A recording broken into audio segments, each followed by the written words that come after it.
Hoy día sumaremos a nuestra colección del escrito Cuerpos que importan, sobre los límites materiales y discursivos del sexo, de la autora estadounidense Judith Butler. La pregunta por lo abyecto es una de las interrogantes iniciales de esta obra. ¿Cuáles y cómo son los cuerpos que no importan? ¿Cómo se construye la línea divisoria que separa a los sujetos que importan en la sociedad de los rechazados? El objetivo de entrar en esta cuestión es afrontar un hecho más primitivo, una omisión originaria en el pensamiento postestructuralista y contemporáneo. La carencia de importancia de la materia, la nebulosa incuestionada en que se inscribe el cuerpo. La materialidad, la carne que llevamos y somos en el día a día, suele ser un terreno escasamente reflexionado en la teoría y la crítica cultural, pero de una forma vertiginosa. En los últimos años, las sociedades occidentales han tenido que enfrentarse a la pregunta por el cuerpo y la sexualidad, con la creciente manifestación y activismo de sujetos y sujetas, con sexualidades otras, corporalidades otras. Antes de desglosar temáticamente el libro, es importante describir la forma en que está escrito. Es un recorrer por distintas cuestiones que tocan el género, la sexualidad, el travestismo, la homosexualidad, lo queer, lo femenino y el poder dentro de estos contextos.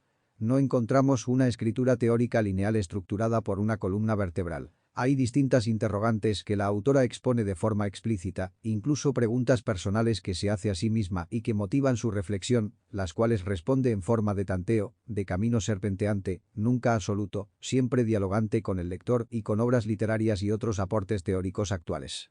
Lo interesante finalmente, en cuanto a la estructura del libro, es que conforma una especie de fractal, de vitral, reuniendo textos que responden a distintas preguntas sobre el mismo eje temático. La obra, tanto en su contenido como en su disposición, confronta la tendencia canónica de obras clásicas y de la modernidad, de una teoría unifocal, omnisciente y lineal. La corporalidad y sexualidad humanas, en el contexto social contemporáneo, son los grandes ejes que motivan este compendio de textos que conforman Cuerpos que importan. Inmediatamente, la mención del cuerpo lleva a la autora a cuestionar algunas concepciones de la filosofía clásica y luego del psicoanálisis freudiano y lacaniano acerca de la materialidad. La idea es buscar un lugar para la materialidad del cuerpo en estos abarcadores sistemas de pensamiento. La autora concluye, convincentemente, que estas teorías, de matriz heterosexual, marcan la corporalidad y, por extensión, lo femenino, con un signo nefasto. Esto compone la primera parte de la obra. Gran parte de la discusión que la autora plantea en la segunda parte del libro se basa en tópicos extraídos de obras literarias.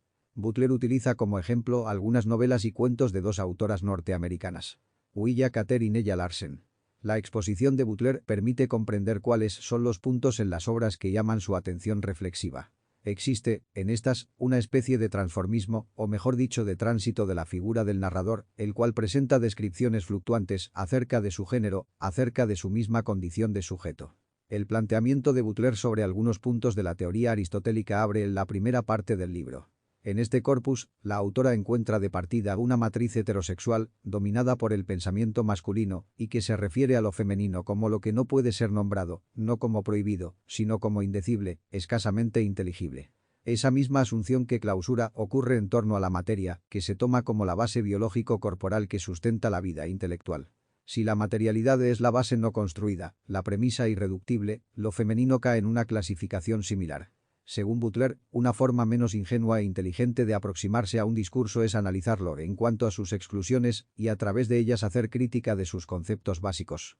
Releyendo lo que la filosofía clásica, matriz del pensamiento occidental, tiene que decir del cuerpo y de lo femenino, podemos acercarnos a la concepción tradicional que contrapone lo natural con lo construido y, por extensión, el sexo y el género.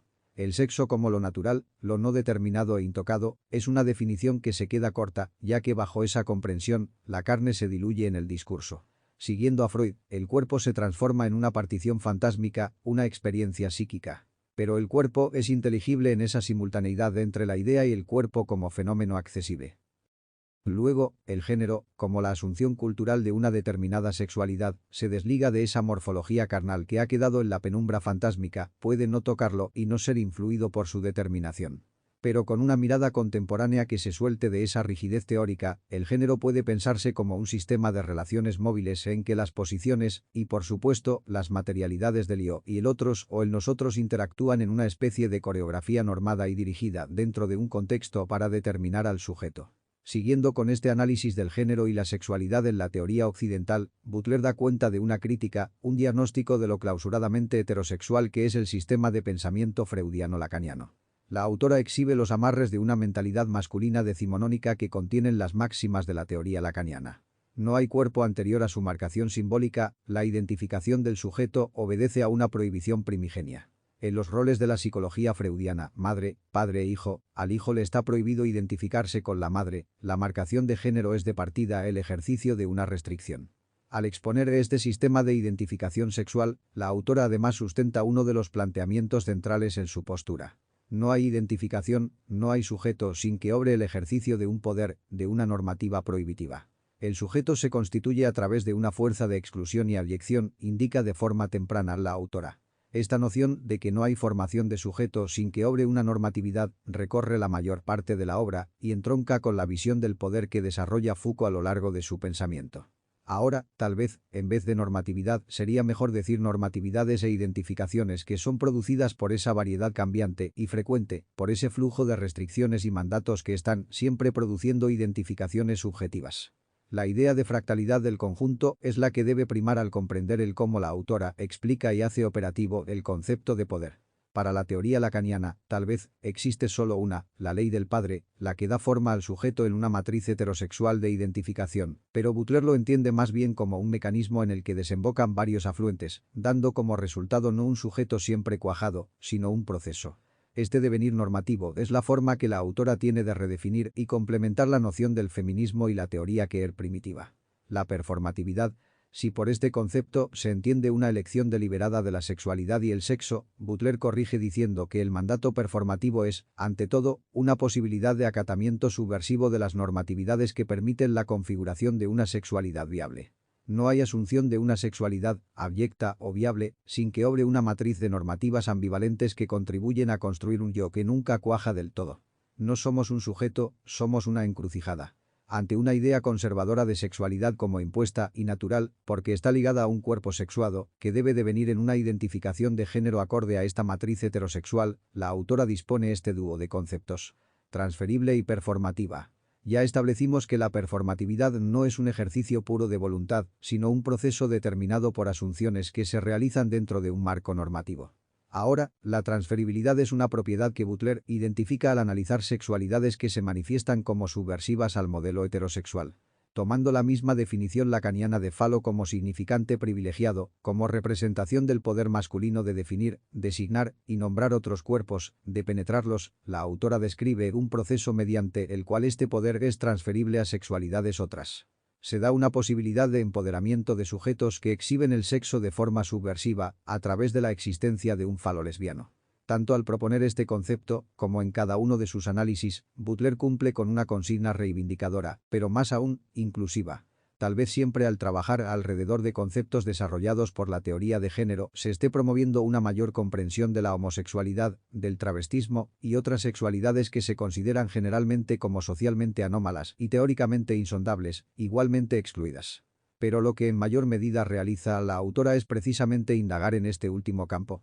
Por medio de la detección de los patrones hetero con que se ha ido construyendo la sociedad occidental, hace una transferencia de significados, determina ciertas dinámicas fluctuantes que configuran a los individuos y permite el empoderamiento de los designados anómalos, expandiendo la significación misma de lo que en el mundo se considera un cuerpo valuado y valorable.